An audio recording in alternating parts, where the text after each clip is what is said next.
అందరికీ praise lord. అందరు బాగున్నారా?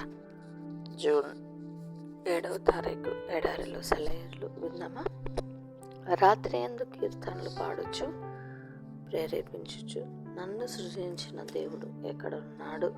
యోబు గ్రంథం 35వ అధ్యాయం 10వ 11వ. నిద్ర కరువైన రాత్రి వేళలో బాధపడుతున్నావా? వేడెక్కిన తిండి మీద అటు ఇటు పొరలాడుతూ తూర్పు తెల్లవారడం లేదని చూస్తున్నావా? దేవుని ఆత్మను అర్థించు. నీ తలపులన్నీ నీ సృష్టికర్త అయిన దేవుని మీద కేంద్రీకరించమని ప్రార్థించు. ఆ ఒంటరి ఘడియలన్నీ పాటలతో నిండుతాయని విశ్వసించు.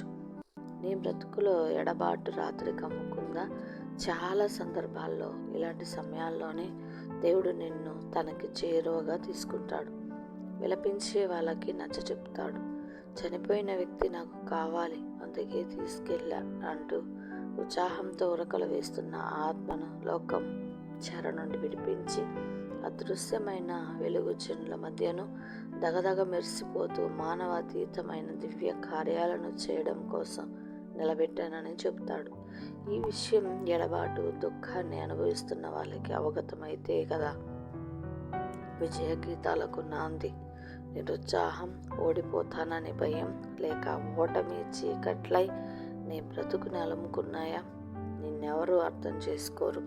స్నేహితులు నిష్ఠూరాలు వేస్తారు. అయితే నీ సృష్టికర్త నీ చెంతకు వస్తాడు. నీ నోటికి ఓ పాటనిస్తాడు. అదే ఆశాగీతం. తన చిత్తాన్ని మహిమని ఆ పాటకి లయగా చేస్తాడు. ఆయనిచ్చే ఆ పాటల్ని పాడడానికి సిద్ధంగా ఉండు. ఆ రాత్రి వచ్చి పడింది, వెలుగు సమసిపోయింది అంటూ చతికిలపడి చేతులు ముడుచుకుందామా?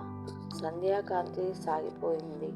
దినమంతా కనపడని సోయగాల తారలు తొంగి చూసి పలకరించాయి. ఓడ ఎంత గట్టిగా తుఫాను వస్తేనో తెలుస్తుంది. మరి ఎంత గట్టిదో, సువాత ఎంత లోతుగా వేరుతనిందో క్రైస్తవుడికి భరించరాని కష్టాలు వచ్చినప్పుడు తెలుస్తుంది. రాత్రిలో కీర్తనలు పాడడానికి దేవుడు ప్రేరేపించాలంటే ముందుగా రాత్రి రావాలి కదా. Praise the lord.